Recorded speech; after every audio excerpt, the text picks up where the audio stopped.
Hello, and welcome again to the Grand Rapids Public Schools Wednesday weekly school informational session. Thank you for coming back to see us again. Last week we had a great exchange in some of our online questioning sessions, and we took the time to take some of those questions from you, the audience, so that we can once again talk about our components of a safe school. As we continue this journey on components of a safe school, we wanted to take some time to respond to some of the questions from our audience. What kinds of things are being done to keep or improve security in Grand Rapids Public Schools? Well, thank you for the question. There's many things that are being done inside of our school district. One of the things that we've done over the last couple of years is we've enhanced the visitor management system in every school, where every individual visiting our school must sign in and use a state form of an ID to be swiped in so that we can check that against sexual offenders list. We've improved with our bond a secured entryway at every school, where we've made an entryway that when passengers or pedestrians come into our school district, that they have to enter into this controlled environment before allowing to go inside the school. We've also increased the number of training options that we have for our staff, as well as increase the knowledge base to our security staff and ensuring that our security staff is going through 120 hours of mandated training. We've increased and used technology, and we'll talk more about technology in another one of our components, but increase the use of cameras, card access. So there's a variety of things we're doing that we think will help keep our students safe. But the most important thing we've done is we've made it very intentional that our staff build relationships by improving on our social emotional learning programs, our conflict resolution, our peer mediation, and our restorative practices programs. Why do you think there is so much violence in schools? Well, schools are nothing more than a microcosm of the community. And whatever happens in the community ends up on the doorstep of a school. Across this country, there appears to be an increase in school violent incidents. Some of our kids are suffering from traumatic experiences or trauma that they've seen inside of the community. Over the last 18 months, many of our kids across the country have been confined to home and doing school online. So as they return to school, there's been more of acting out inside of the schools. So social emotional learning program and increased use of our counselors will help to identify some of the struggles that many of our kids are having. And through that, we'll be able to get to the root cause of the violence inside of the schools and begin to address it. How can teachers be sure that this violence won't happen in the school or classroom? Well, there's no magic bullet or magic potion to stop violence from erupting inside the classroom. The key here is for teachers to get to know their students. Continue to build positive, trusting relationships, as we talked in our last week's session about adult appropriate relationships. It does come down to the relationship that the instructor has with the scholar inside the classroom. Once that is established, kids become very trusting to the adults, and then we can prevent things from happening from that standpoint. The more that trust is built with students, the less likelihood there is to be an incident inside of the school. What is the number one safety concern that you deal with?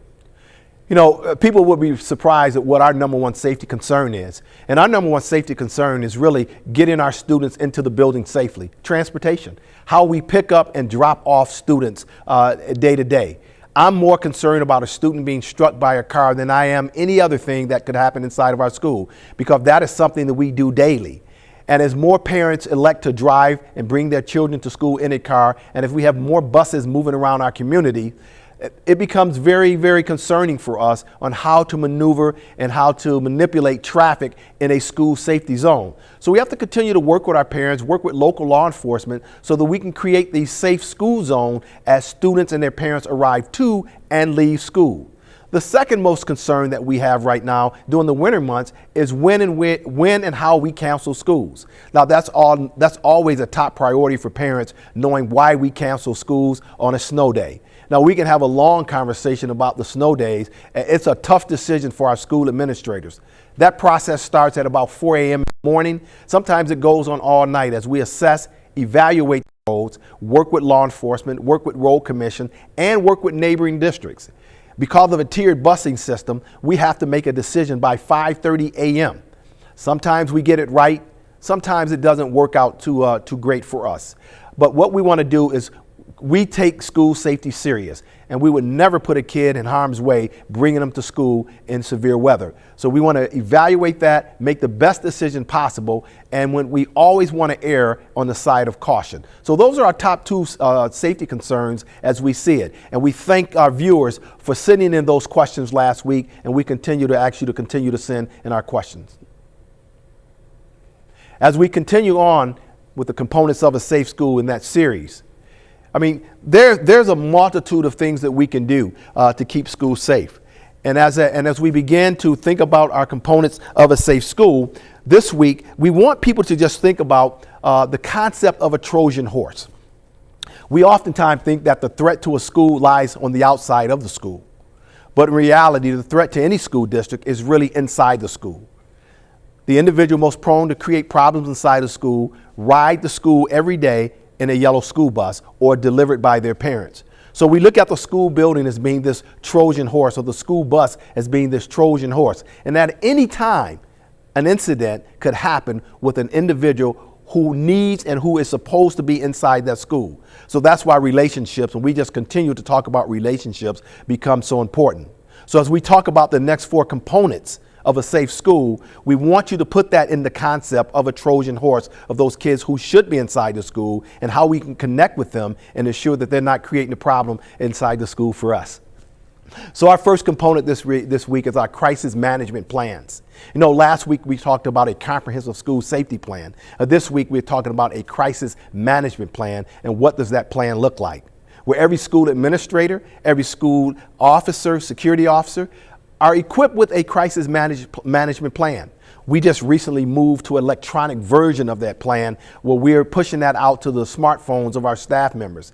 Contained within that plan is about 32 procedures. We call them all hazards approaches, because we know we can't write a procedure for every possible thing that happens inside of our schools.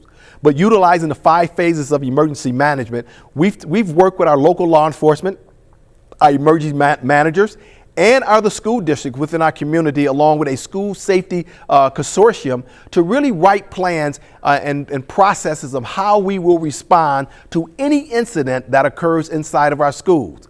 It deals with assaults. It deals with weather-related incidents. It deals with accidents. And so just a multitude of things that we can address if it were to happen on our schools. Again, we stress the all hazards approach, because there's only 32 to 36 procedures in that book. However, those procedures allow us to respond to hundreds of issues inside of the school. Our next component is our incident reports. And incident reports become so important for us.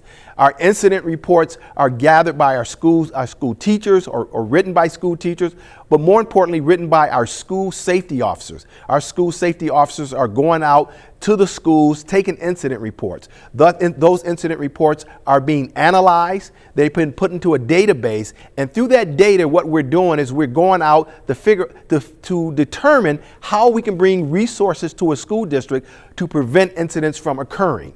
Again, the state of Michigan requires us to log in about 36 or track 36 types of incidents in our school. And although we track more than that, we must report those incidents to law enforcement in a comprehensive way and in written form if they were to happen inside of our school. The next component is so important to us, and it's our law enforcement partnerships. Having been a previous law enforcement officer in the city of Grand Rapids, you know, partnerships with local school districts are so important anywhere around the country. If you have a school safety program that is not connected to law enforcement, you have a program that will not work. We want our parents to understand that we want law enforcement on our campuses constantly to build relationships with our kids. Again, there's the word again, relationships. School safety and security is all about relationships. We want the police inside helping us walk the halls, meeting our kids, just being able to respond to an incident, teaching safety programs inside the classrooms. All of these things are important. But more importantly is knowing who those officers are, allowing them to work our athletic events. They know who our security officers are. We know those officers. So law enforcement partnerships is a critical component of our components of a safe school and very vital to a school safety program. The next component we want to talk about is perimeter patrols. And that's where you as parents and you as our staff members play an important role. So what is a perimeter patrol? Well, every school district has a perimeter in which it is set on, the yard space or the area of the school. But not only on the outside of the school, but also the inside of the school. When staff members are going from point A to point B, we want them to be aware of what's inside the school. We tell our security staff and we tell our administrators and our teachers, when you walk by a door, check an exterior door to make sure it's not propped open. When you walk by a bathroom, walk into that bathroom. Walk in the back stairways. We just have to be vigilant and visible throughout our school environment. Omnipresence is so important. So as parents, when you're approaching the school, when you see something out of place, you know, here in Michigan, we say, see something, say something. We take that one step more with the okay to say philosophy. We believe in see something, say something, do something. So if you see something out of whack or amiss around your arrival to the school, as part of the perimeter patrols, we want you to call us. If you see students hanging around the neighborhood, if you see something that doesn't look right inside of the classroom, report that. So staff members, if you see something, we want you to report it. Again, see something, say something, do something. Our staff member plays a key role in reporting incidents on the perimeter of the school, but training our students as well, that when they see something, that they tell a trusting adult that something may not be right around the school environment. School safety and security, it takes many of us to get it done. It's not just the security officer, but our teachers, our custodians, our food service workers, our students, and yes, our parents. We need you to help keep our schools safe. And then our final component this week is mandated or mandatory school security training. You know, schools don't spend enough time training on the what ifs as it relates to school safety and security. It's not a matter of when, it's not a matter of if, but it's when an incident could happen in your school. And now we're not thinking about or wishing a major incident to happen in any school district, but something as routine as a lost child, a misplaced child on a bus, a neighborhood incident, an injury of a student falling on the playground. All of this can be better mitigated if we have mandated school safety training. So we advocate that every school staff member attend at least a minimum of 4 hours of training a year. We advocate that our administrators in any district attend at least 16 hours of training a year. And we will continue to stress and push that our school safety officers, whose primary role is safety and security, continue to train for about 120 hours a year outside of the classroom.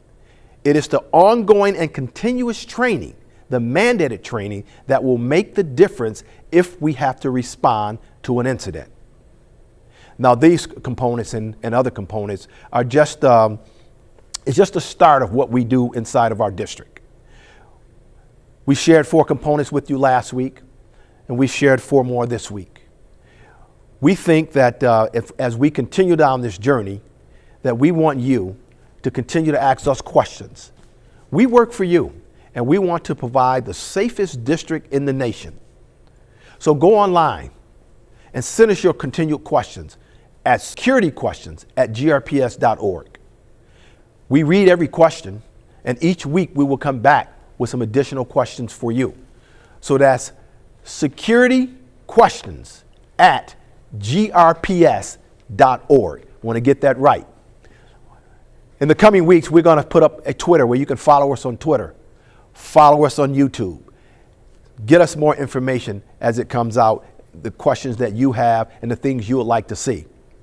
We're going to continue our journey down the components of a safe school, but we're also going to be bringing in some live guests to talk to you and about their concerns about school safety and security. We want to hear from you, the parents. We want to hear from you, the staff members. We want to hear from you, the students, because what we want to do is continue to make Grand Rapids Public Schools the safest district in the nation. Again, thank you for joining our weekly Wednesday school safety informational session, and we look forward to seeing you again next week. Thank you for joining. I'm Larry Johnson, the Chief of Staff and the Executive Director of Public Safety for the Grand Rapids Public Schools.